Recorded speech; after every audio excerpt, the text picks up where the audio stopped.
Buenos días a todos. Vamos a hacer la presentación del 10º seminario de compostaje. Darle la bienvenida también darle la bienvenida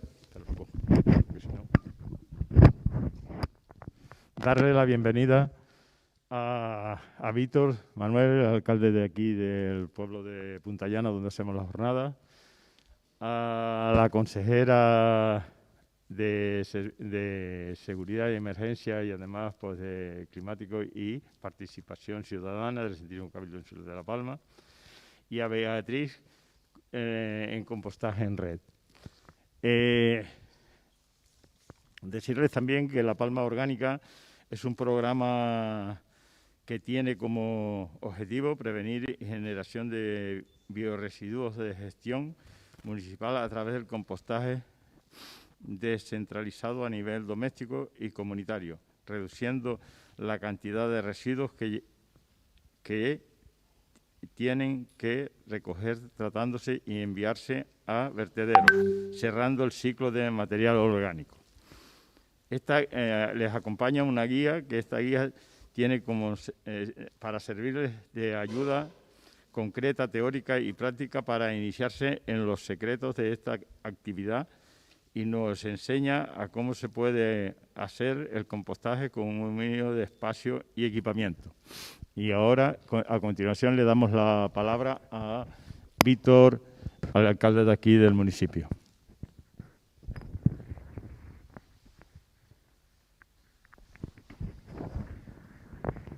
Buenos días.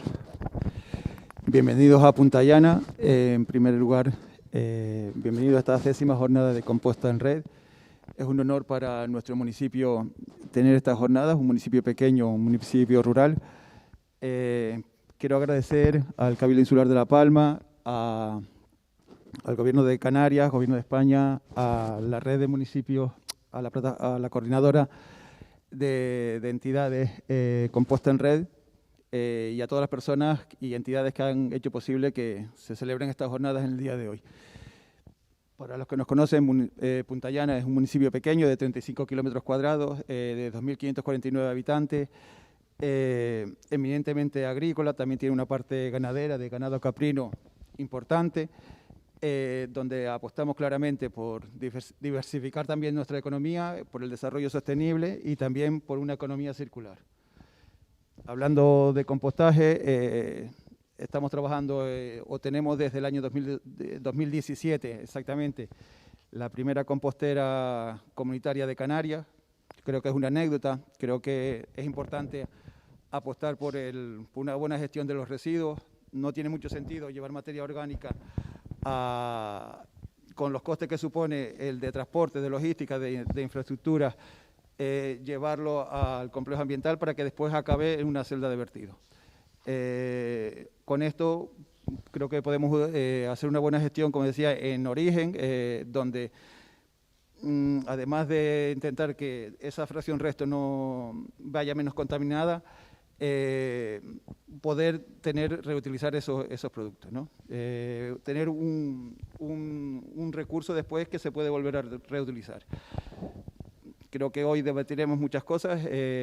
Nosotros nos ha ido relativamente bien, o creo que bastante bien. Yo creo que faltaría convencer a mucha más gente, o prácticamente convencer al resto de la población de que puede ser el camino, y estamos en ello, ¿no? Queremos, como les decía, queremos hacer una buena gestión de residuos, que Punta Llana siga siendo un referente, y bueno, por mi parte hoy vendremos a hablar todas estas cosas. Estaremos muy expectantes a las conclusiones que se saquen hoy aquí, y por mi parte nada más. Creo que hay gente profesionales que conocen bien estos temas, y por mi parte nada más. Agradecerles que estén aquí, agradecerles a todas las personas y a todas las entidades que colaboran, y espero también que la gente que no sea de Punta Llana y que no sea de la isla, que si quieren disfrutar un poquito y les da tiempo, de que puedan conocer nuestro municipio. Tenemos sitios importantes como la playa de Nogales, que la verdad que hoy no te apetece mucho, pero es un sitio por lo menos para ver muy bonito, el Cubo de la Galga y otros rincones que los que estamos aquí, o yo si quieren me ofrezco como guía para que para que lo conozca. Por mi parte, nada más, desearle unas buenas jornadas y al tema. Muy bien, muchas gracias.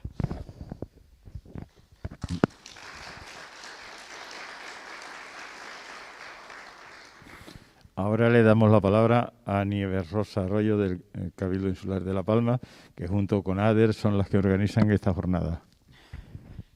Gracias. Hola, buenos días a todas y a todos. Para mí es un honor estar hoy aquí. Yo creo que va a ser un día para recordar, sobre todo para las personas que creemos en que será posible algún día el tratamiento descentralizado de la materia orgánica.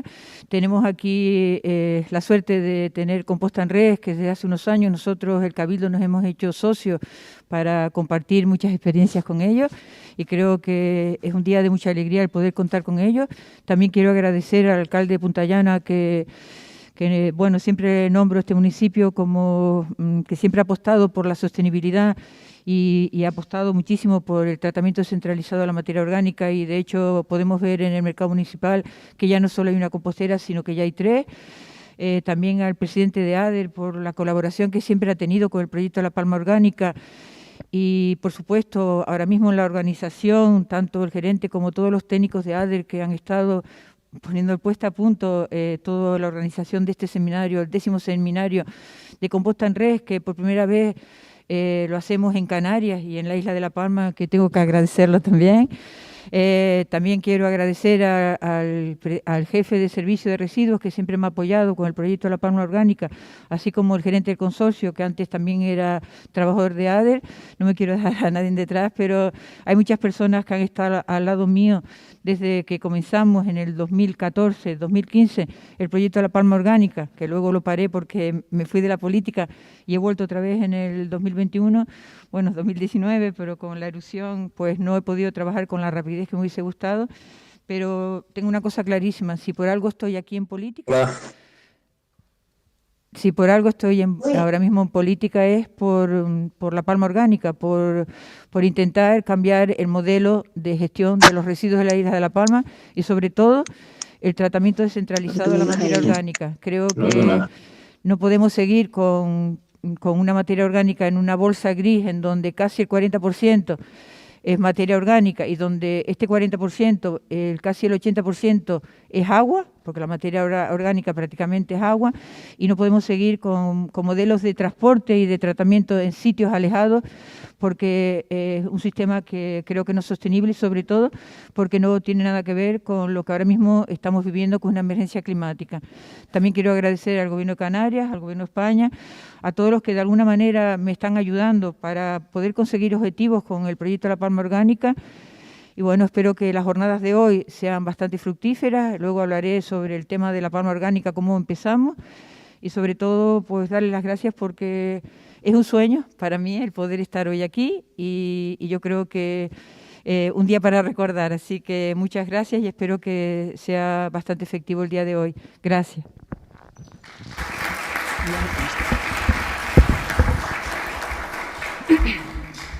Ahora seguidamente le damos la palabra a doña Beatriz Yavén Oyarzún, un poquito el nombre para nosotros complicado, y de la Composta en Red. Buenos días, se me oye, ¿verdad? Bueno, en primer lugar, y en nombre de Composta en Red, quería dar la bienvenida a todas las personas que estáis aquí presentes, pero también a las que nos siguen de forma telemática. También quería agradecer al Cabildo de La Palma por decidir hacer aquí estas jornadas, que a todo el mundo nos hacía mucha ilusión, y al Ayuntamiento de Punta Llana por acogernos. Y, como no, a ADER por ayudar a Composta en Red, a la organización de lo que son estas jornadas. Bueno, ya sabéis que este seminario estaba previsto celebrarse en octubre del 2021, pero bueno, por causas de sobra conocidas, pues se celebra ahora 5 meses después. Composta en Red, para los que no lo conocen, es una asociación de entidades locales que desarrollan experiencias de compostaje doméstico y comunitario. Se constituyó en el 2008 para impulsar y fomentar y promocionar políticas públicas para el compostaje descentralizado, dado el importante valor que éstas pueden tener en la gestión de los residuos orgánicos. Las entidades socias son diputaciones, cabildos, consorcios, mancomunidades y ayuntamientos. También están los socios observadores, donde tienen cabida las empresas, ONGs y, por último, también los socios individuales, ya que también se puede ser socio de Composta en Red de forma individual. Para más información que queráis de la red, os podéis poner en contacto con la oficina de la red y os facilitaremos todo lo que necesitéis. El funcionamiento de la red es a través de proyectos que van desarrollándose en función de la demanda de las empresas que son socias, o sea, de las entidades socias, perdón. Conocer el estado del compostaje doméstico y comunitario en el Estado es uno de los primeros proyectos en los que trabajó la red.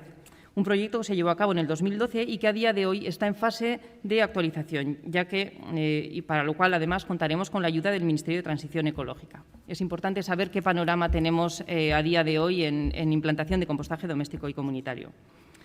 El Festival de Videocomposta, del que podremos disfrutar esta tarde, la elaboración de vídeos formativos y la formación en maestría en compostaje son otros de los proyectos en los que trabaja Composta en Red.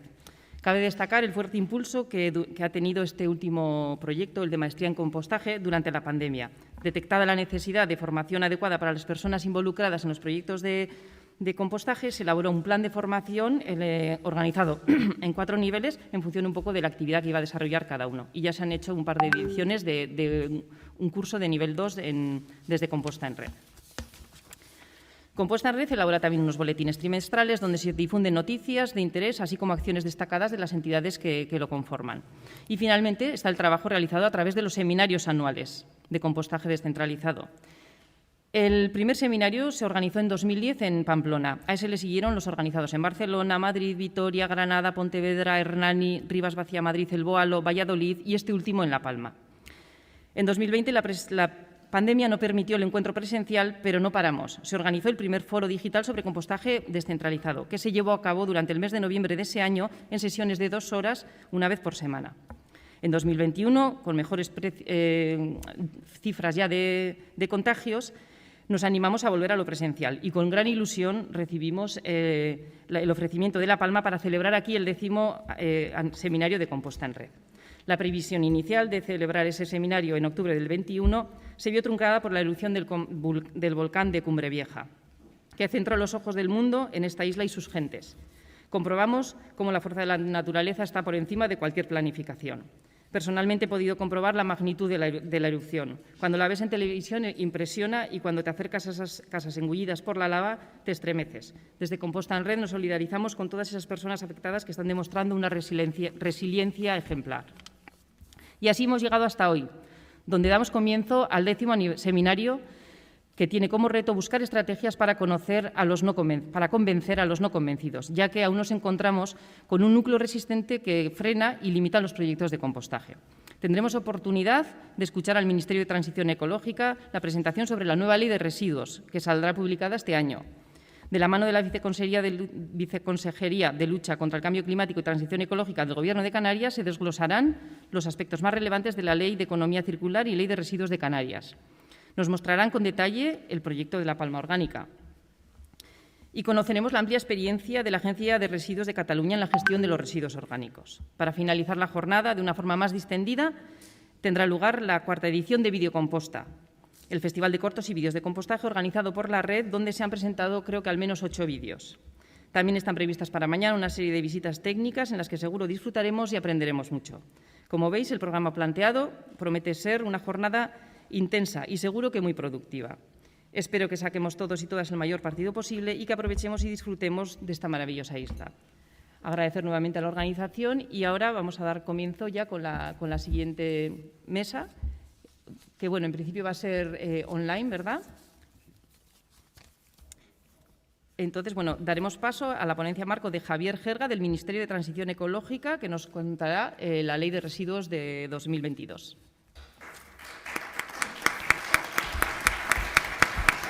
Ahora nos retiramos, sí.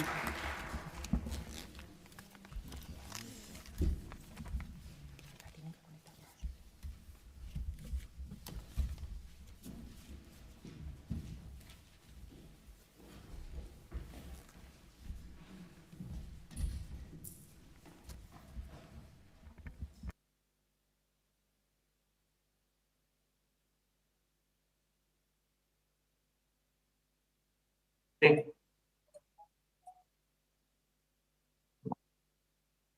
La comparto ahora mismo.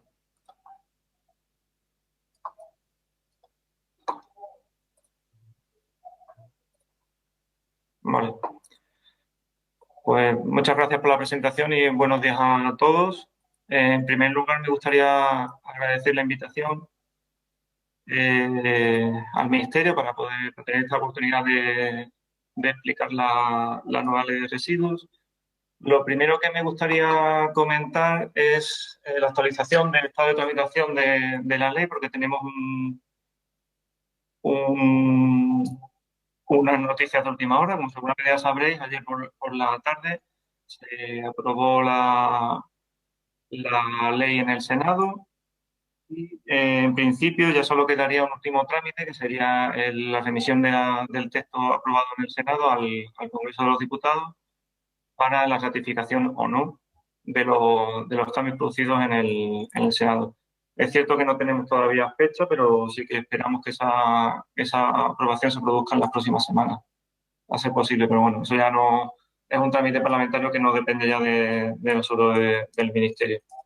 Lo que sí, antes de empezar con la exposición, también sí que me gustaría aclarar que el contenido de la ley que explicaré es sobre la última versión que está publicada en la web del Senado, pero no tenemos todavía los cambios confirmación de los cambios que se produjeron ayer durante la última aprobación, la última votación. Entonces, para comenzar, algunas consideraciones generales. Seguro que lo sabéis. El proyecto de ley de residuos y suelos contaminados para una economía circular tiene como objetivo principal transponer dos directivas comunitarias. Por un lado, la directiva 2018-851, por la que se modifica la directiva marco de residuos, que tenía como plazo de transposición el 5 de julio de 2020. Y en segundo lugar, la directiva 2019-904, relativa a la reducción del impacto de determinados productos de plástico en el medio ambiente, que es la directiva de productos de plástico de un solo uso, que tenía como plazo de transposición el 3 de julio de 2021. Además de transponer estas dos normas comunitarias, también se ha tratado, aprovechando esta transposición, se ha tratado de revisar y actualizar el régimen jurídico que se aplica a los residuos, a los suelos contaminados, que se establecía en la Ley 22/2011, que quedará derogada cuando se apruebe esta nueva ley. Con carácter general, la nueva ley de residuos lo que pretende es garantizar la protección del medio ambiente y la salud humana mediante la prevención y la reducción de la generación de residuos y de los impactos que se generan debido a esta generación y debido a su gestión, favorecer la transición hacia la economía circular, mientras se garantiza a su vez el funcionamiento del mercado interior y la competitividad de España a largo plazo. Además, también se hace hincapié en la prevención y reducción del impacto de determinados productos de plástico de un solo uso, en particular el efecto que tiene este tipo de productos en el medio ambiente, en el medio acuático.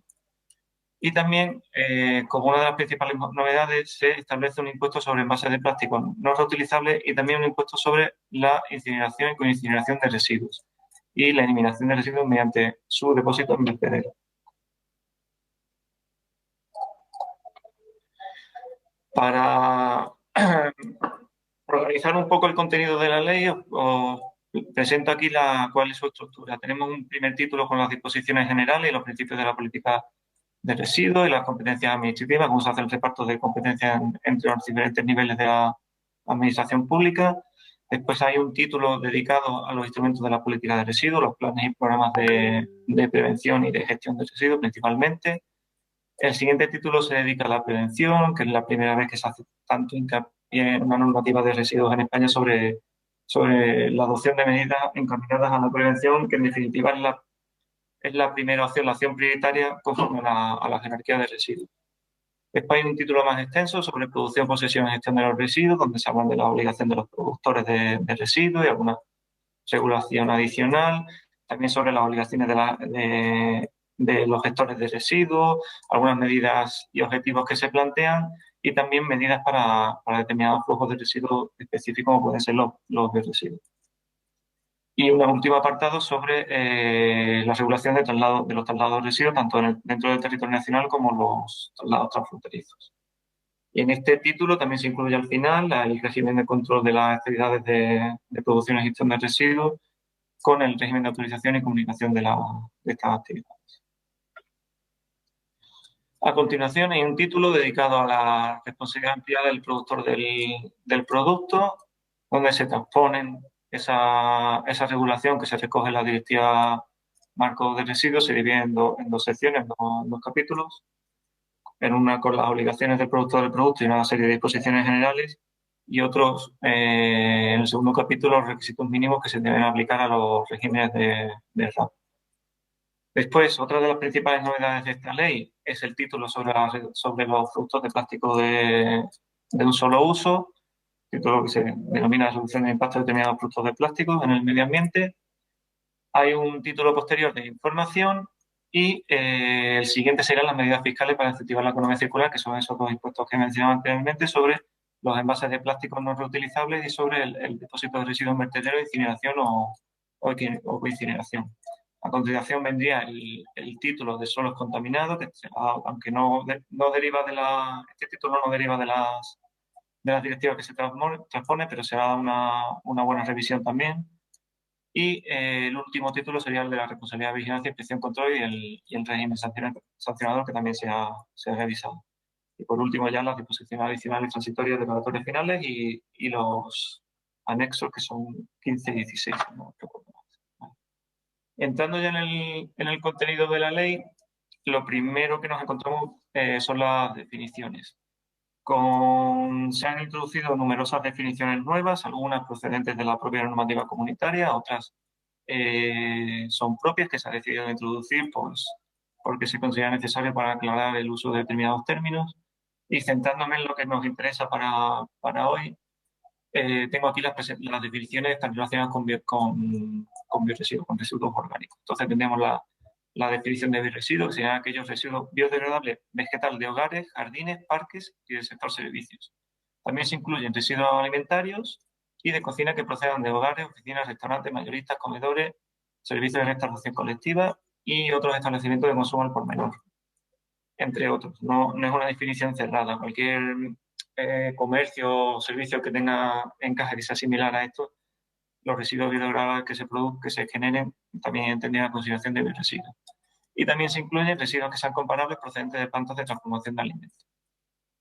Después también se introduce una definición de compost, que sería la enmienda orgánica y inicial estabilizada, que se obtiene a partir del tratamiento de biológicos, aerobios y termófilos de los residuos biodegradables recogidos separadamente. Esto es importante, este inciso final. Y para mayor aclaración y que no haya dudas, se introduce una frase más que dice que no se considerará el compost el material bioestabilizado.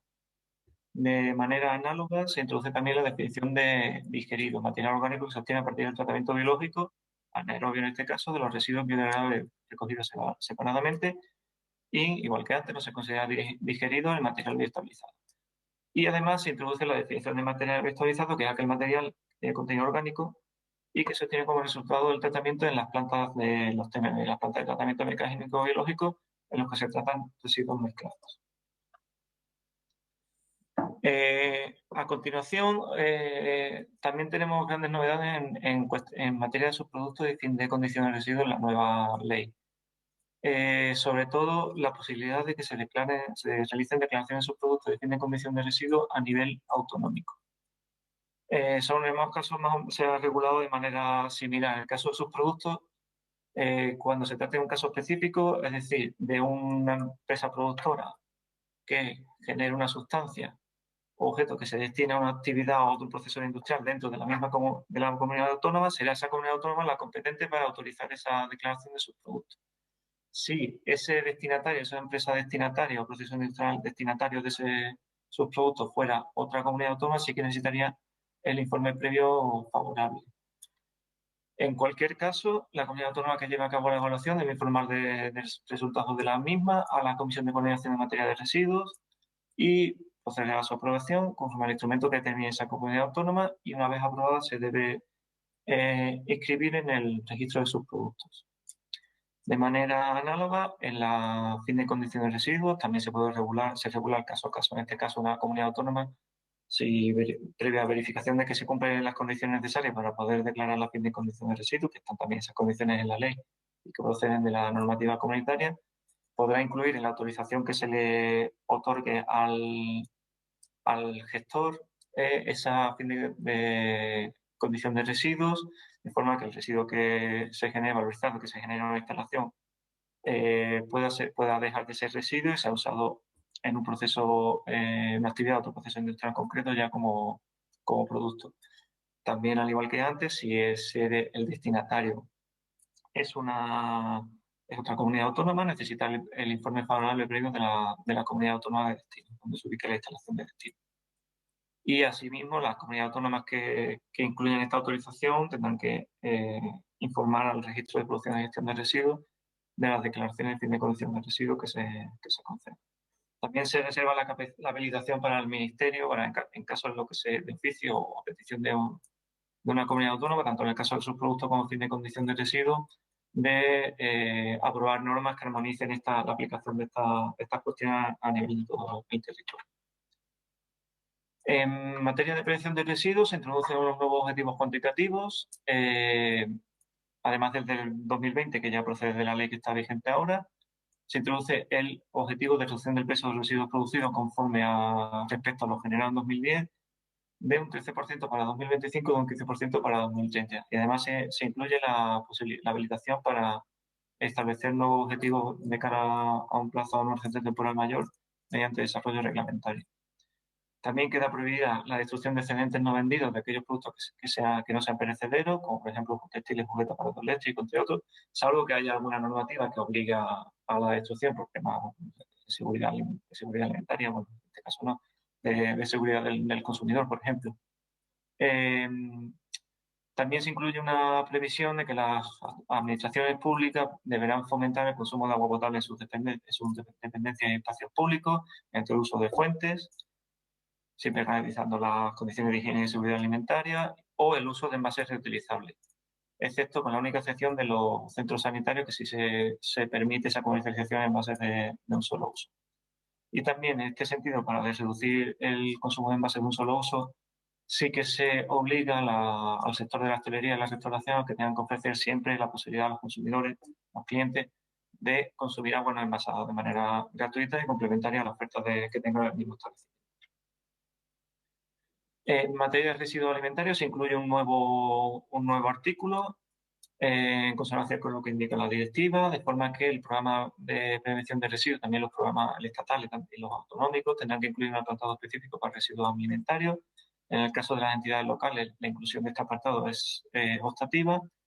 Además, también para las empresas del sector agroalimentario se trata de priorizar el uso de los alimentos en la medida de lo posible. En primer lugar, que se trate de donar o se destina a otro tipo de distribución para el consumo humano, sino para la transformación en aquellos alimentos que sigan siendo aptos para el consumo humano, sino que se destine a alimentación animal, fabricación de piensos, el uso como subproducto, y ya en última instancia, si no es posible utilizarlo y ya se convierte en un residuo, que se trate de reciclar en la medida de lo posible, en particular para la generación de compost y digerido para la agricultura, o como última opción la extracción de combustible.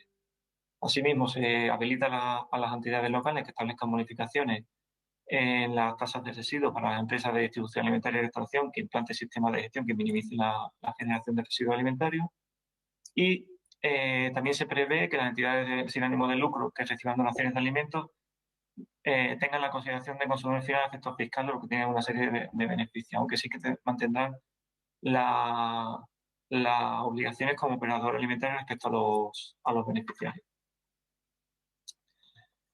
En cuanto al título de producción y gestión de residuos, las principales novedades son que sobre todo en el ámbito de la producción de los residuos, que se modifica la responsabilidad del productor, de forma que se pasa de un modelo de responsabilidad delegada a un modelo de responsabilidad compartida, es decir, cuando el productor inicial o poseedor entregue a algún gestor, tanto sea gestores, negociantes, gestores de tratamiento de residuos, me refiero, negociantes o recogedores, sus residuos para un tratamiento intermedio, no habrá una exención de la responsabilidad de llevar a cabo la operación de tratamiento final completo. De forma que la responsabilidad del productor inicial va a concluir cuando quede documentada que el tratamiento se ha realizado completamente. Para ello es necesario que el productor, que haya una cierta cadena de información, de forma que al productor le lleguen los documentos necesarios para que pueda acreditar que sus residuos han sido tratados de forma completa. En cuanto a los gestores de residuos, principal novedad es que se diferencia, para que quede claro, las obligaciones de las actividades de recogida y los transportes, para que se pueda diferenciar bien qué es un recogedor y qué es un transportista a la hora de autorizarlo. En este caso, la diferencia principal, sobre todo, es si tiene un almacén asociado. Los recogedores, en principio, tienen un almacén asociado y deben autorizarse con una operación de almacenamiento de ese recogedor, un almacenamiento en la método de recogida. Si no tienen un almacén y se dedican simplemente a transportar residuos por cuenta de terceros de un lugar a otro, serán un transportistas. Y también se introduce una obligación para los negociantes de acreditar documentalmente que los residuos con los que se desarrolla la actividad tienen un valor positivo y que llevan a cabo la cooperación completa y, en consonancia con lo que comentaba antes, deben acreditárselo al productor inicial o poseedor mediante principalmente los documentos de traslado que servirán también para este objetivo. Como una de las principales novedades que afecta especialmente a las entidades locales, se establecen nuevas obligaciones de recogida separada. Teníamos ya una obligación de recogida separada de papel, metal, plástico y vidrio, ya era obligatoria, pero se introduce la recogida separada para bioresiduos, que deberá estar implantada antes del 30 de junio de 2022 para entidades locales con una población de más de 5.000 habitantes y para el 31 de diciembre de 2023 el resto de entidades locales. Además, se incluye también la recogida separada obligatoria de textiles, de aceites de cocina usados y de residuos domésticos peligrosos antes del 31 de diciembre de 2024. Y falta aquí también incluir la recogida separada de muebles y de enseres, que también para esa misma fecha. Para el caso de los residuos comerciales que no se gestionen por la vía municipal, sino que se gestionen por vía privada o para los residuos industriales, se establecen los mismos plazos que los anteriores, excepto el aceite de cocina usado y los bioresiduos, que serían antes del 30 de junio de 2022. Como sabéis, la directiva permite una serie de excepciones establece una serie de criterios para permitir que haya ciertos residuos que se recojan de manera conjunta. Directamente en la ley ya sí que se incluye la posibilidad de permitir la recogida conjunta de plásticos, metal y otros materiales, siempre que se garantice su posterior separación sin reducción de calidad, como se viene haciendo para dar cabida a esa práctica que se viene haciendo en la realidad. Como novedad principal también en este apartado tenemos que para 2035 se establece una obligatoriedad de que al menos el 50% de los residuos municipales se recojan separadamente y también se habilita el establecimiento mediante desarrollo reglamentario del porcentaje máximo de impropios que puede estar presente en cada una de las fracciones aleatorias para que sean consideradas como recogidas separadas. Y asimismo, ya se introduce directamente en la ley que en el caso de los residuos, este porcentaje máximo de impropios que se permitirá será del 20% desde 2022 y del 15% desde 2027, que siempre con la posibilidad de modificar este porcentaje mediante orden ministerial. Además, la superación de este porcentaje se ha introducido como nuevo carácter de infracción administrativa y podrá ser sancionable por la comunidad autónoma de conformidad con lo previsto en el artículo del régimen sancionador de las infracciones. Esto introduce también una obligación adicional a las autoridades locales que deben establecer estos mecanismos de control mediante caracterizaciones periódicas para lograr esa reducción de impropios. En cuanto a los objetivos de preparación para la reutilización y reciclado, se introducen los objetivos que proceden de la directiva, además del objetivo 2020 del 50%, que estaría vigente hasta 2025. Se introducen los objetivos a los horizontes de 2025, 2030, 2035, para los cuales sí.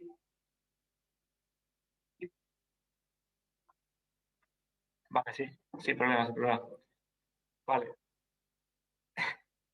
En 2025 tendremos el objetivo del 55% de preparación para la reutilización, de reciclado de los residuos municipales generados, un objetivo del 60% para 2030 y un objetivo del 65% para 2035. Con una parte de esos porcentajes corresponden con la preparación para reutilización, que serían un 5, un 10 y un 15%. Y además se mantiene también el objetivo de preparación para reutilización y reciclado de RCDs en el 70% que estaba vigente desde 2020. Y ya para terminar esta parte de gestión de residuos, en cuanto a la eliminación de los residuos, se introduce esta disposición por la cual, de conformidad con la normativa de vertederos, de forma que el tratamiento, los residuos sometidos a tratamiento previo deben ser sometidos a tratamiento previo a su depósito en vertedero. No se pueden verter directamente, excepto en algunos casos muy concretos que se regularán.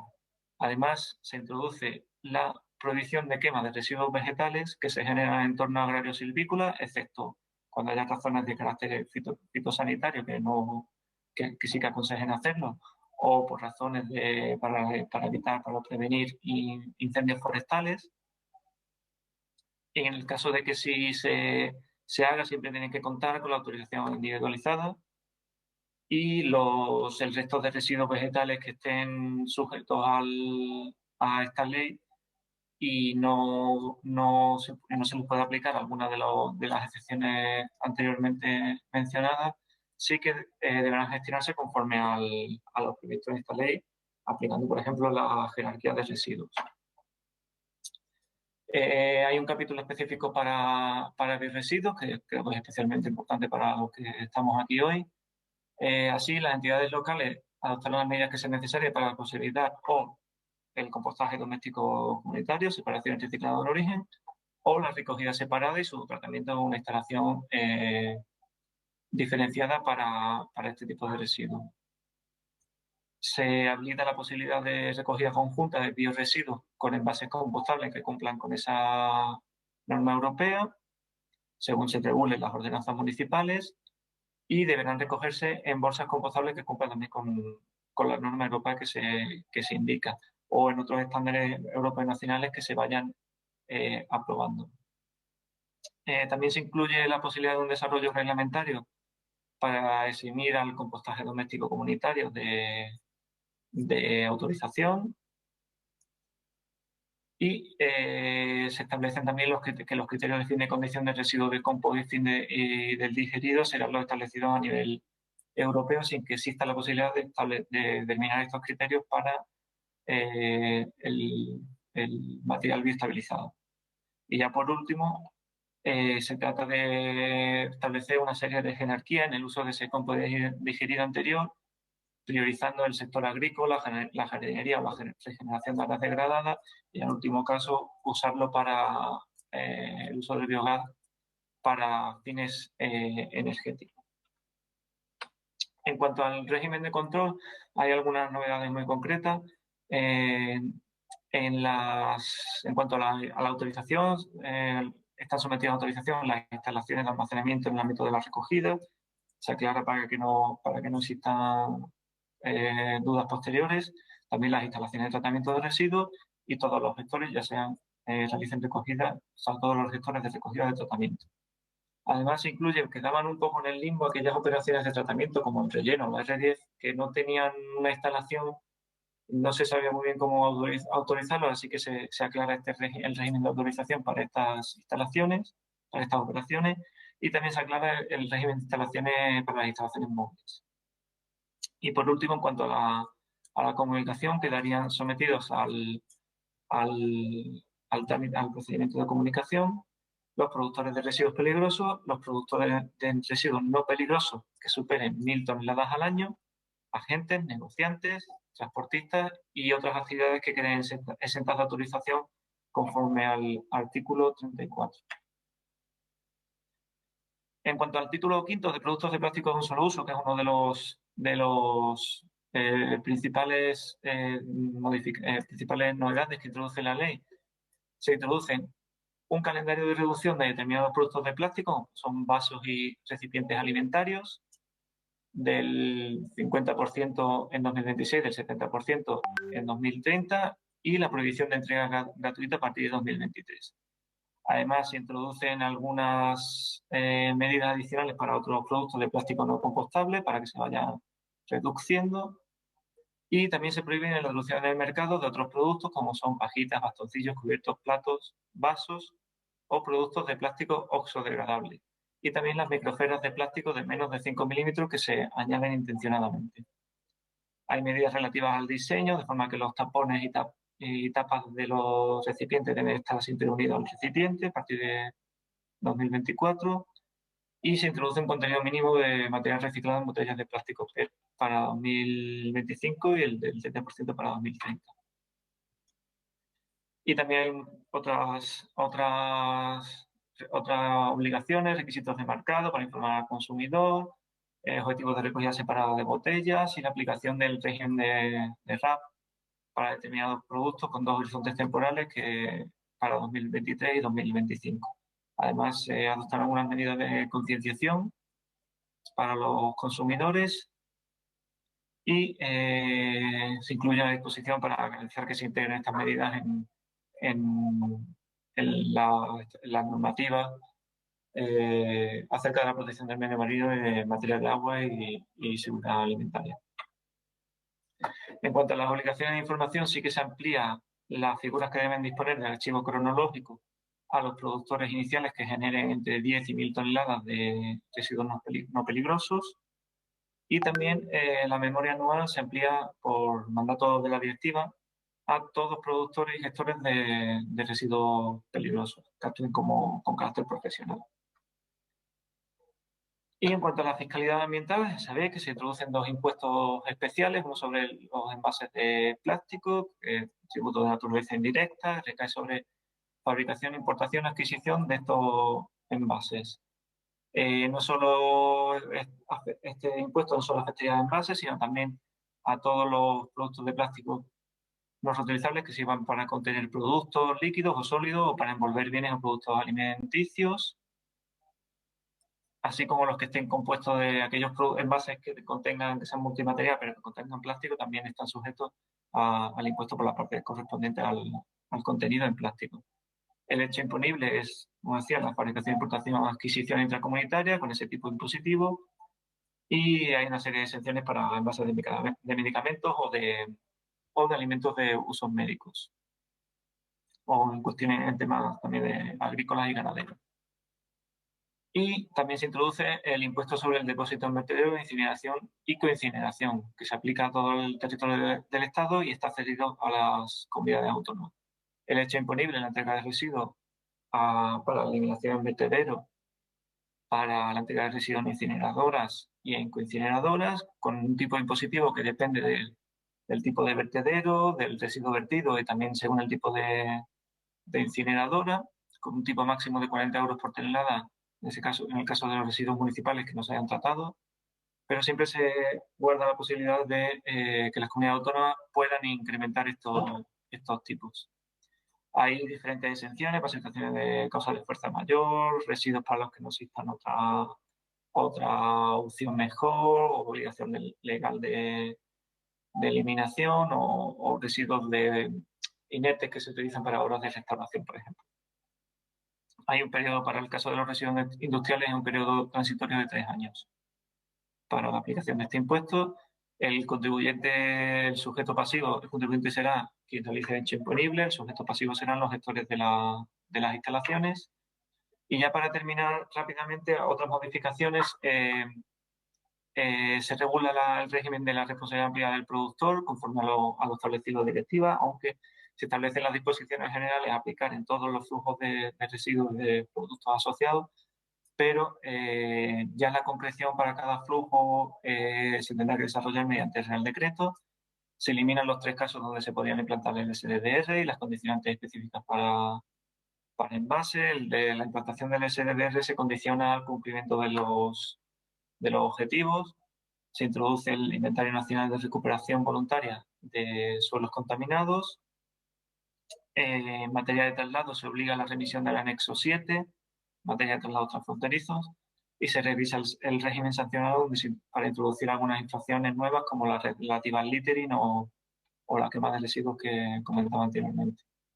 También se van a desagregar las operaciones de tratamiento de residuos, con lo que implica que las autorizaciones otorgadas por las comunidades autónomas se van a tener que revisar, pero facilitará la identificación de una manera más correcta y más precisa de las operaciones de tratamiento que se realizan, y facilita también la trazabilidad de los residuos. Esto es un contenido que ya se iba a tramitar mediante orden ministerial, pero al final se retrasó y se ha incluido directamente en la ley.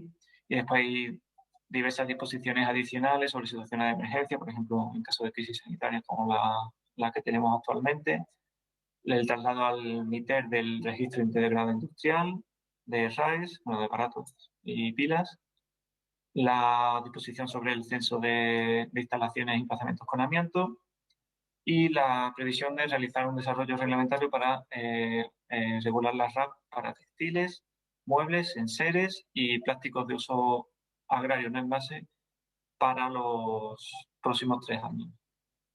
Y con esto creo que, bueno, hay mucho contenido, la ley es muy larga, pero creo que con esto doy una visión global del contenido de la ley. Todo, hay que decir que, claro, obviamente la ley no está aprobada todavía, con lo que sí que es susceptible de que se produzcan algunos cambios de aquí a que se apruebe el texto definitivo, pero entendemos que los cambios no serán de gran calado, al menos en lo esencial y sobre todo en lo que procede de la directiva. Bueno, con esto termino mi exposición.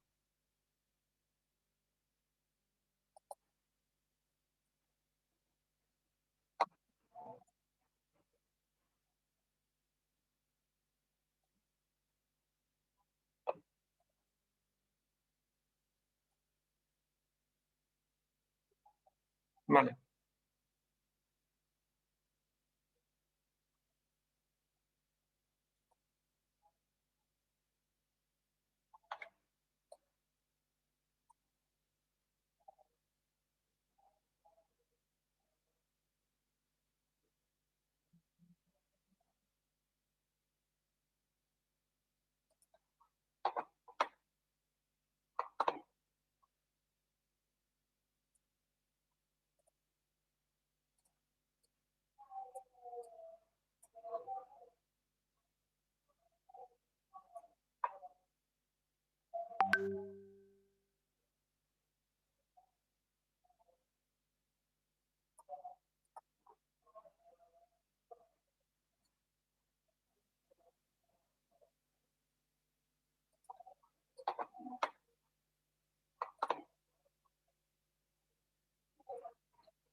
Bueno, pues a continuación vamos a presentar la siguiente ponencia marco, en la que tendremos a José Luis Figueroa, jefe del Gabinete de Transición Ecológica del Gobierno de Canarias, que nos hablará sobre la Ley de Economía Circular y la Ley de Residuos de Canarias. José Luis, buenos días.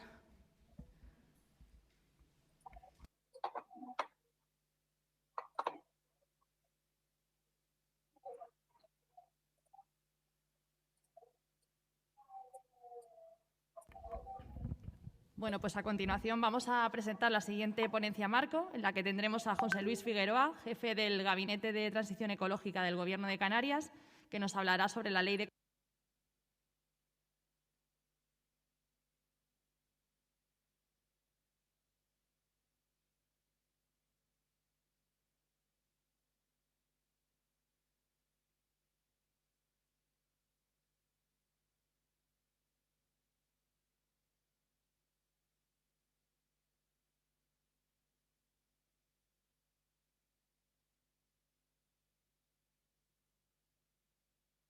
Sí, ¿ahora?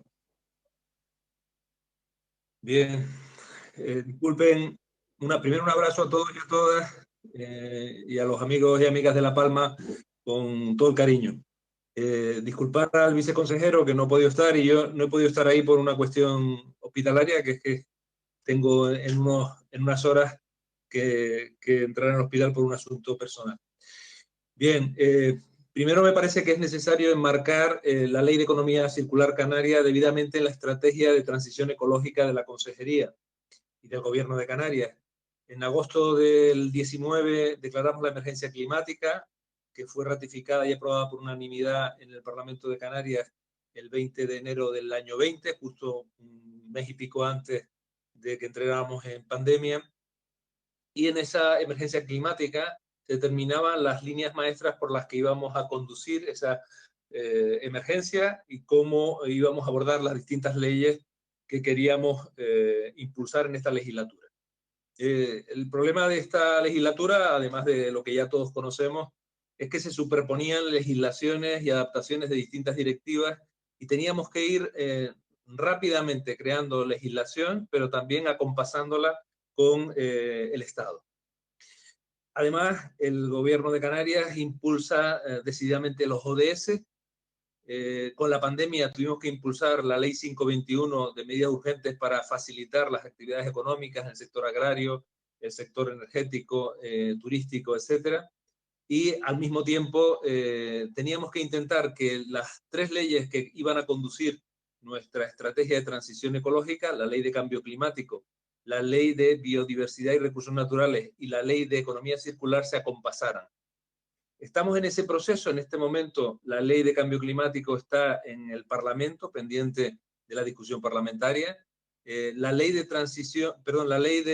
Biodiversidad y Recursos Naturales ha estado en exposición pública y en este momento estamos procesando las 4.200 alegaciones que ha tenido. Y en este momento hemos sacado la Ley de Economía Circular, con la que cumplimos el compromiso de las 3 leyes claves para la transición ecológica. La Ley de Economía Circular se enmarca perfectamente en los ODS. Unas 21 metas tienen que ver con esta ley. El ODS 6 de agua limpia y saneamiento es una de las claves, el tratar el ciclo integral del agua. El ODS 7, una energía asequible y no contaminante. El ODS 8, el trabajo decente y el crecimiento sostenido. El ODS 12, de producción y consumo responsable. El ODS 14, el respeto a la vida marina y evitando la contaminación. Y el ODS 15, vida y ecosistemas terrestres sanos. Como saben, el Gobierno de Canarias ha movilizado a buena parte de la sociedad para concretar lo que serían las metas canarias en los ODS, cuestión que ha sido reconocida por la ONU. En este campo hemos establecido un reto región 4, que tiene un subcapítulo 4.3, que es de economía circular, uso eficiente de la energía, el agua y otros recursos en los sectores productivos. Ahí, en ese marco, es donde encajamos la Ley de Economía Circular, que en este momento está en exposición pública hasta el 8 de abril. En muchas ocasiones me dicen que los plazos son muy cortos, y es cierto, pero la tramitación es un poco más larga, y por tanto todos los colectivos interesados en participar tienen distintos momentos. Hemos tenido un primer momento que es el inicio de la ley, por qué queremos hacer esa ley, que se produjo el año pasado. Ahora estamos ya con un articulado derivado de ese proceso participativo, y ese articulado pues está en exposición pública para ver si el alcance que le hemos dado es suficiente o no. Y luego tendremos el trámite parlamentario. Por tanto, la ley tiene en 3 fases distintas la posibilidad de que los colectivos y las personas puedan intervenir en la misma para mejorarla. También es cierto que esta ley, al estar tramitándose en el mismo momento que se está tramitando la ley de residuos que acabamos de escuchar, tiene que adaptarse a esa ley de residuos para evitar superponer cuestiones, para aclarar algunos términos y el alcance de algunas obligaciones. Por tanto, consideramos que es un momento oportuno para que en esta legislatura toda la trama legal que necesitamos para la transición ecológica integrada esté sobre la mesa, esté en discusión, y podamos tener al final de la legislatura todos estos marcos que consideramos imprescindibles para la transición ecológica. El anteproyecto de ley de economía circular, bueno, tiene un conjunto de disposiciones generales, que son los distintos objetos de la ley, los ámbitos de aplicación, el ámbito objetivo y el subjetivo, las definiciones, los objetivos, los principios y líneas de actuación. Esto yo creo que engancha perfectamente con los objetivos ODS que antes había señalado, así como con los distintos objetivos del gobierno. Hay un ámbito competencial y de gobernanza que estructura en el título 2 la organización administrativa. Aquí hay que destacar que el Consejo Canario de Economía Circular, derivado de la Estrategia Canaria de Economía Circular, se define aquí. Se pone en marcha una oficina técnica de la economía circular para facilitar toda la gestión de economía circular. Se establece que es la Agencia Canaria de Protección del Medio Natural la que tiene que perseguir las infracciones en este campo, y se determina el papel fundamental de los cabildos y los ayuntamientos. Una ley autonómica tiene que intentar integrar a todos los niveles de la administración y la ciudadanía en su entorno, en su ámbito de competencias. Por tanto, es importante que la ley establezca esa estructura clara de agentes que intervienen en los objetivos de la ley. El capítulo 2 habla de los instrumentos de planificación en materia de economía circular. Pues tenemos la Estrategia Canaria de Economía Circular, que ya fue aprobada con anterioridad, el Plan de Acción de Economía Circular, que está en elaboración, en materia de residuos, los instrumentos que hemos desarrollado también en esta legislatura, que nos encontramos también un PIRCAN sin aprobar y sin integrar estos conceptos de economía circular. Hemos terminado de aprobar el Plan Integral de Residuos de Canarias hace unos meses. En este momento estamos también con los planes directores insulares de residuos que van a permitir pasar el PIRCAN a cada isla y establecer las obligaciones para las infraestructuras necesarias para que todos los ayuntamientos puedan integrar sus procesos de recogida de residuos y selección de residuos en el ámbito insular, y los programas de prevención y gestión de residuos realizados por los municipios y las ordenanzas municipales.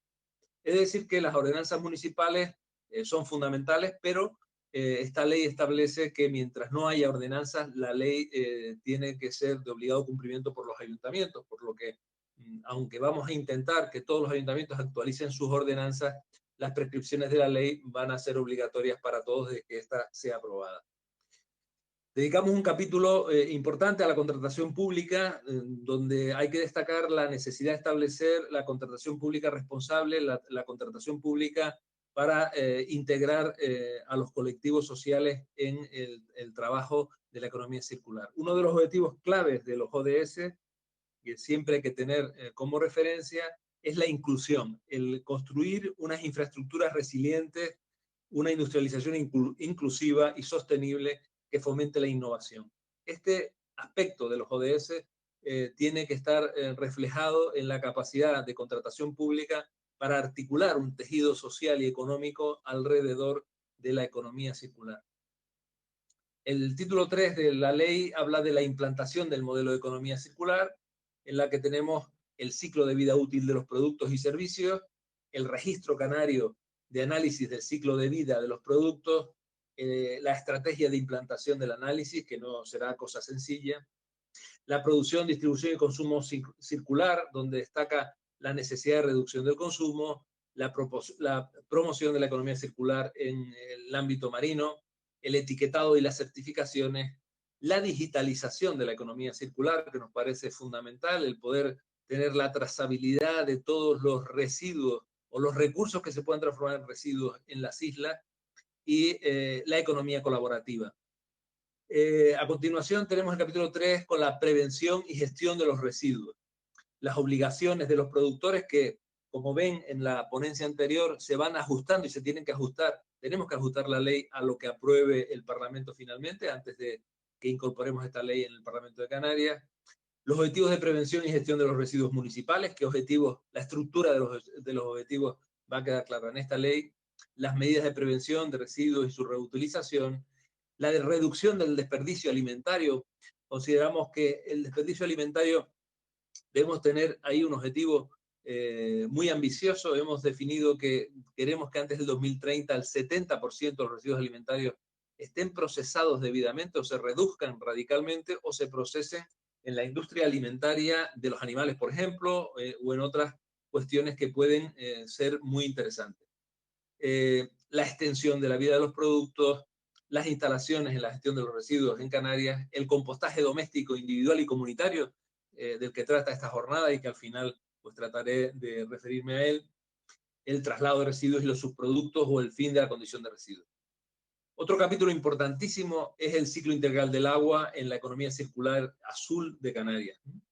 A este respecto, hemos avanzado muchísimo en la planificación hidrológica, estamos avanzando en la depuración y en la desalación, pero hay que intentar que en un plazo corto el ciclo integral del agua en Canarias sea un hecho y evitemos la contaminación de nuestros suelos y nuestras costas. El fomento de la cooperación entre administraciones para la promoción del uso del agua regenerada, la gestión del recurso del agua, la gestión del drenaje sostenible, que es muy importante el incorporar el concepto de regeneración de los acuíferos en Canarias, la gestión de los lodos procedentes de depuración, la gestión de las sales también, que es un asunto que tenemos que intentar industrializar a corto plazo, y la economía circular en la mejora de las masas de aguas en mal estado. Otro capítulo, el capítulo 5, lo dedicamos a la energía, a su cadena de valor, a la utilidad y residuos, a las emisiones y mitigación del cambio climático, aunque este capítulo, para evitar dobles o duplicidades con la ley de cambio climático, es más corto y se ajusta básicamente a la economía circular del sector de energía, de las instalaciones y la reversibilidad y recuperación de los espacios usados por la energía. Un capítulo 6 que viene a continuación, que sí hemos incidido mucho en este aspecto, que es los suelos contaminados y degradados de Canarias. Ahí lo que vamos a hacer es eliminar el decreto que teníamos de suelos y darle a la protección de los suelos en Canarias un mayor rango legal y normativo. Tenemos una discusión interna de dónde van los suelos desertificados. Los suelos desertificados no están en este capítulo, pero queremos abrir una discusión con la Ley de Biodiversidad y Recursos Naturales, donde debemos proteger nuestros suelos. Probablemente el mayor reto que tenemos en Canarias es evitar la desertificación y para eso la economía circular tiene que ser clave. Es decir, la economía circular del agua, del suelo, de la alimentación por supuesto, la estrategia de soberanía alimentaria de las islas.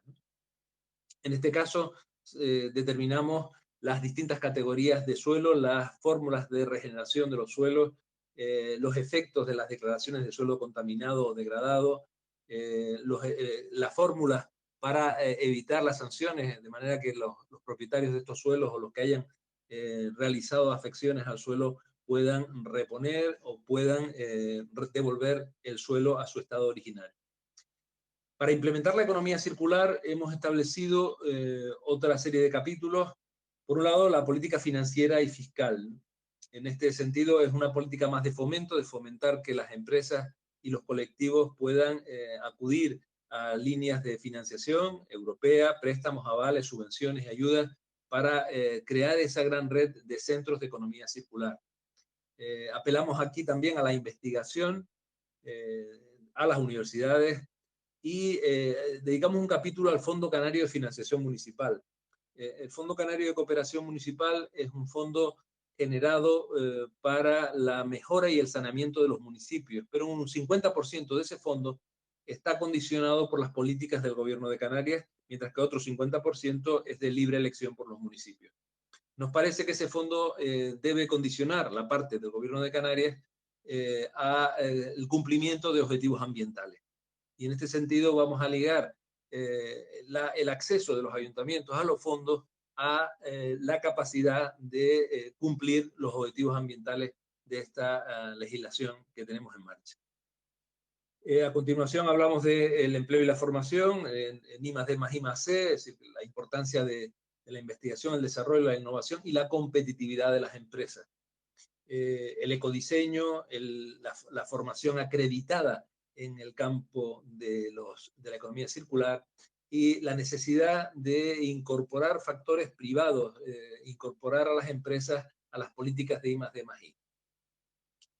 A continuación, políticas de educación y concienciación, y donde incorporamos a las universidades de nuevo, a la formación profesional y a la sensibilización del conjunto de la población para intentar que la economía circular sea una cosa de todos y todas. No podemos dejar de involucrar a cada ciudadano, a cada ciudadana en este compromiso de recircular todos los recursos que tenemos a nuestra disposición, evitando el vertido y facilitando la creación de nuevos empleos con esta estrategia. En el capítulo 4 de este título hemos incorporado un área de ordenación territorial y urbanismo. Nos parece que también el urbanismo requiere una visión de economía circular, de recuperación de suelos, de renovación urbana. Y en este sentido hemos incorporado una serie de criterios que esperamos puedan llegar hasta el proyecto definitivo. Por último, establecemos el régimen de responsabilidad, vigilancia, inspección, control y régimen sancionador, y la revisión, responsabilidad y restauración del medio, siempre tratando de facilitar que las personas restauren lo que hayan podido contaminar o hayan podido dañar. Luego, al final, se establecen las disposiciones adicionales, donde establecemos la adaptación de las ordenanzas, la plataforma telemática de información sobre producción y gestión de residuos, la vigilancia de los puntos limpios, la calidad de esos puntos limpios, y las derogaciones de la ley de residuos anterior y de la ley del suelo, unos artículos de la ley del suelo y de la parte de suelo contaminado. Este es básicamente el proyecto de la ley, lo tienen ustedes a disposición en la web del Gobierno de Canarias. Nos gustaría contar con toda la práctica y la inteligencia social que tenemos en Canarias para mejorarla y hacer la ley que mejor responda a nuestras necesidades. Pero no quería finalizar esta intervención sin profundizar un poco en la importancia de la palma orgánica, que es el objeto o uno de los objetos principales de esta reunión que tenemos hoy, de esta jornada.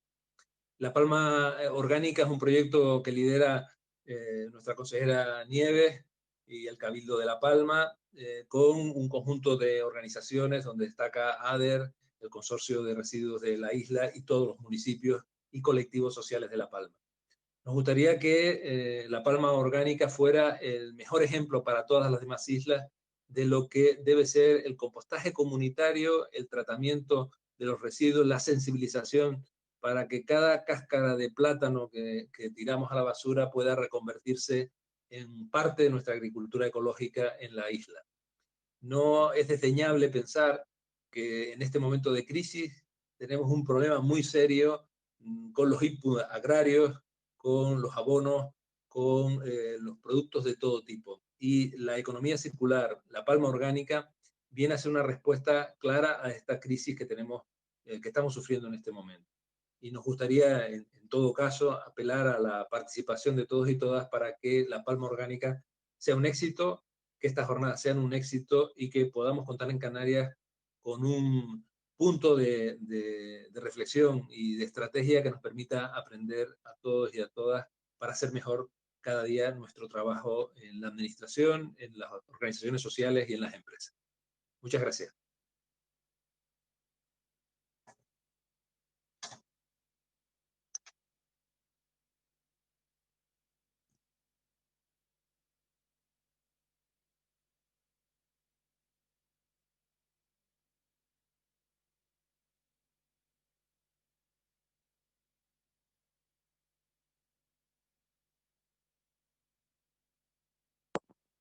Hola.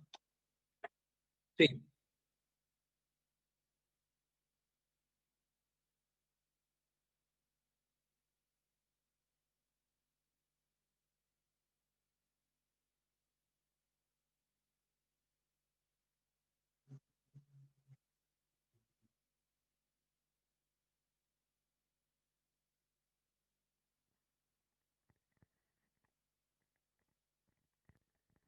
No escucho la pregunta si la hay. Hola, hola.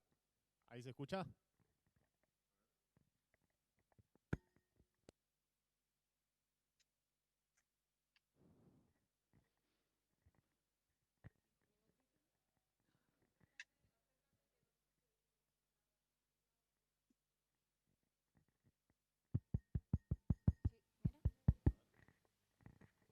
Hola, José. ¿Qué tal? ¿Ahí se escucha? Sí. ¿Qué tal?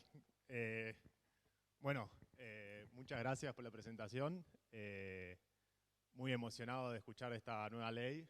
creo que yo soy uno de los que comentó en la ley de los recursos naturales también, así que seré una de esas 2000, 2000 letras que tenés que leer. Quería hacerte una consulta porque nosotros venimos hace un tiempo preparando un proyecto de tratamiento de residuos orgánicos en el cual planeamos integrarlos y reciclarlos a través de animales, a través de gallinas ponedoras, y queríamos saber si estaba previsto dentro de esa normativa de economía circular o si hay alguna otra normativa que exista que apoye ese tipo de proyectos, si podrías ayudarnos a encontrar el camino para facilitar ese tipo de cosas. Bien, no sé si me escuchan.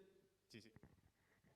Sí, bueno, en este momento, claro, no solo tenemos el marco legal que estamos gestionando, sino también los fondos MRR, los fondos Next Generation, los proyectos LIFE que también tenemos en esta dirección.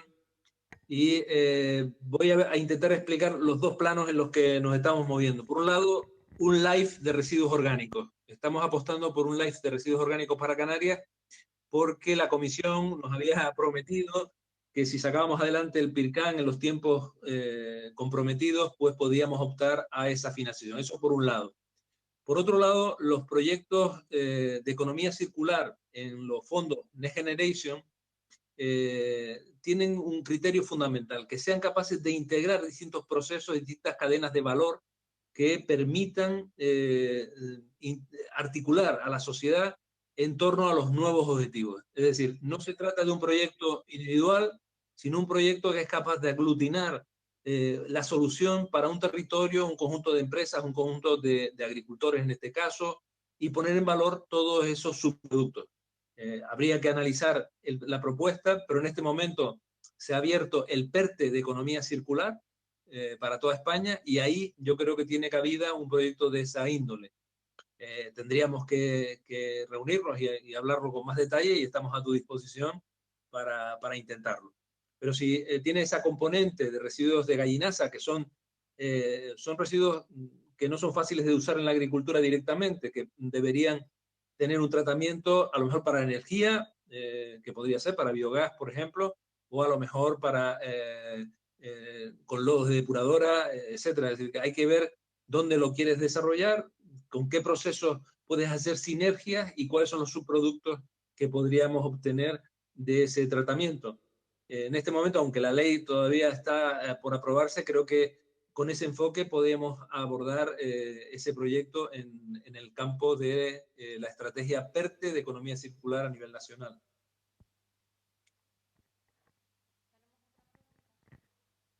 Sí, hola, buenos días. Gracias por la presentación. A raíz de la pregunta que acaba de hacer el compañero, yo les invito mañana al municipio de Villa de Mazo, donde tenemos un proyecto de avicompostero, donde pueden ver lo que son las gallinas ponedoras, donde las podemos alimentar con desechos del mismo mercadillo y a su vez generan lo que es el compost para la huerta que tenemos asociada a ese proyecto.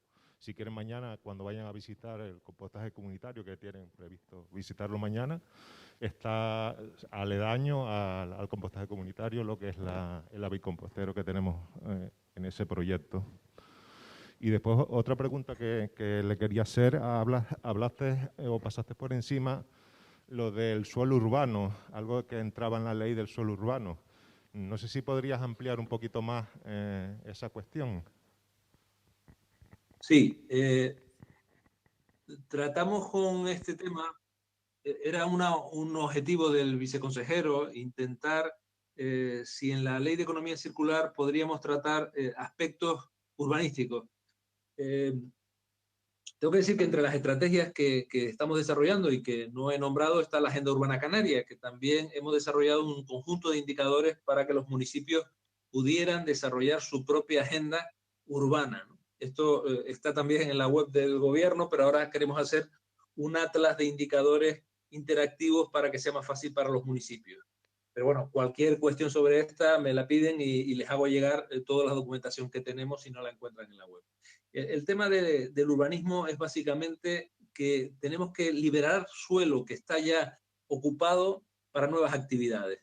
No podemos permitir que en las ciudades, en entornos residenciales deteriorados o en entornos industriales deteriorados, esas infraestructuras no puedan tener una intervención, una segunda oportunidad rápidamente, ¿no? Entonces aquí hemos incorporado la integración de la economía circular en el planeamiento y la evaluación ambiental y un artículo dedicado a la renovación urbana. Es decir, en este caso lo que sería es cómo facilitamos la renovación urbana para evitar ocupar más suelo, que en Canarias es algo fundamental. Cualquier estrategia que nos permita ocupar menos suelo es una estrategia que tenemos que considerar en el conjunto de las leyes. En ese sentido, está incorporado en el capítulo 4 la ordenación del territorio y urbanismo, modificando alguna de las leyes de la ley del suelo vigente de 4/2017. Podríamos hablar de ejemplos, ¿no? Ejemplos de zonas urbanas que están en ruina o en ruina inminente, que no acaban de declararse por parte de los ayuntamientos y que pueden ser zonas de desarrollo urbano que están trabando o poniendo impedimentos a un desarrollo urbanístico concreto, ¿no? Habría que analizar cada caso y por eso la ley es interesante que la veamos desde esas perspectivas y sobre casos concretos podamos mejorarla y perfeccionarla para que sea lo más útil posible. Sí. ¿Tenemos otra pregunta? Hola, buenos días. Muchas gracias a los dos.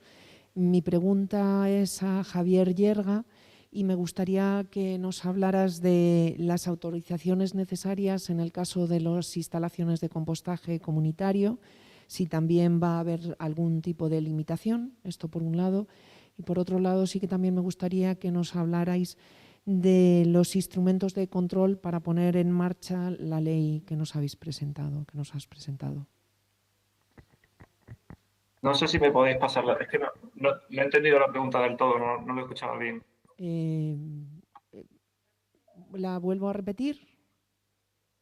¿Sí?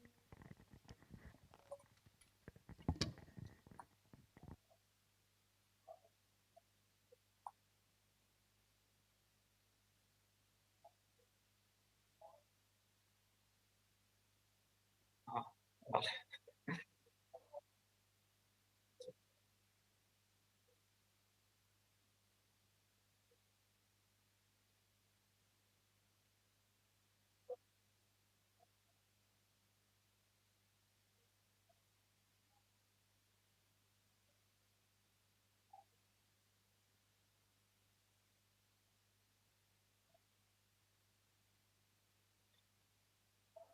Sobre la segunda te la respondo más rápido.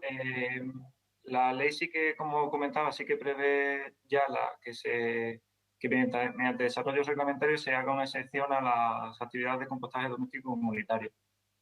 Y hasta donde sé, mis compañeros que llevan el tema de bioresiduos, los técnicos que llevan bioresiduos, están trabajando ya en esa orden ministerial para establecer esa exención y que no se tengan que autorizar como una instalación de tratamiento como otro tipo de instalación de tratamiento. Y ahí sí que se especificarán cuáles son las ciertas necesidades de control del régimen de control que tenga, pero va a ser mucho más suave que un régimen de autorización. Por supuesto, están trabajando en ello cuando tengan ya un borrador, esa orden ministerial saldrá de información pública, tendréis opción de opinar y de enviar vuestros comentarios, vuestras observaciones a la norma. Y sobre instrumentos de control de la ley, lo que se ha tratado con la ley es un poco aclarar algunas cuestiones. No creo que aparezcan instrumentos de control, al menos a nivel nacional, porque las competencias de la vigilancia de la producción y gestión de residuos no corresponden al Estado, sino a las comunidades autónomas. Entonces, no es una ley enfocada tanto a establecer unos instrumentos de control claros, sino enfocada a establecer un régimen básico que después las comunidades autónomas apliquen. Sí que se ha intentado reforzar algunos mecanismos de cooperación o agilizar algunos trámites también, cuanto, no sé, por ejemplo, con la Comisión de Coordinación, o aclarar cuáles son las competencias para que quede claro qué debe hacer cada administración pública. Pero en cuanto a instrumentos de control, no hay un instrumento así claro que hace ninguna novedad clara en cuanto a este tema. Yo voy a intentar profundizar un poco en el asunto. Esto lo tenemos que someter a un reglamento pactado con los municipios. Por eso insistí antes en la importancia de que La Palma avance en la Palma orgánica y veamos los problemas que tiene su implementación. En principio, la ley lo que hace es decir que hay que hacer un reglamento concreto para el compostaje comunitario. Sí estamos promoviendo que el compostaje esté ligado de alguna manera también a la necesidad de crear nuevas áreas de biodiversidad. Me explico, es decir, hay la posibilidad, por ejemplo, de bosques productivos, lo estamos trabajando en varias islas, bosques productivos que sean los que acojan buena parte de ese compostaje comunitario. En algunos municipios el compostaje comunitario se liga a las parcelas para agricultura ecológica, por ejemplo. Bien, pues yo creo que teniendo en cuenta que la realidad de las islas es muy variada, que no es lo mismo hablar de Las Palmas o de Santa Cruz o de La Laguna o de Punta Llana o de Los Llanos, atendiendo a esa variedad tendremos que buscar la forma de ir acomodando el compostaje comunitario a otras actividades complementarias. Por eso me parece que la creación de nuevas áreas verdes, de bosques productivos, de jardines comunitarios, de huertos urbanos, etcétera, puede ser un asunto muy interesante para ligarlo a un buen compostaje comunitario, ¿no? Porque tendremos que desarrollar al mismo tiempo el compostaje comunitario y el quinto contenedor. Entre los dos sistemas debemos intentar incorporar todo el biorresiduo posible al sistema agrario y a la producción de alimentos, ¿no? Creo que esto va por ahí. En cuanto al control, sí que nosotros pretendemos crear una plataforma telemática que controle todos los flujos de residuos, incluidos los biorresiduos. Y en cuanto al impulso a este asunto, queremos centrar ese live del que hablé antes, centrarlo en los biorresiduos y en el compostaje comunitario en toda Canarias.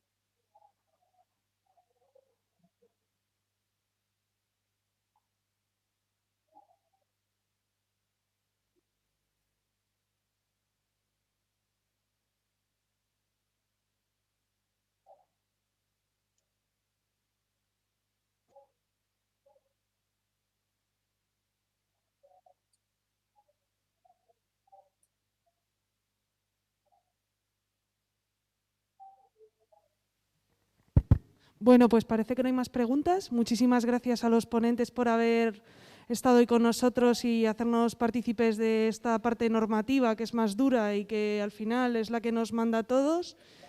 Os seguiremos abrazando con preguntas de forma incesante.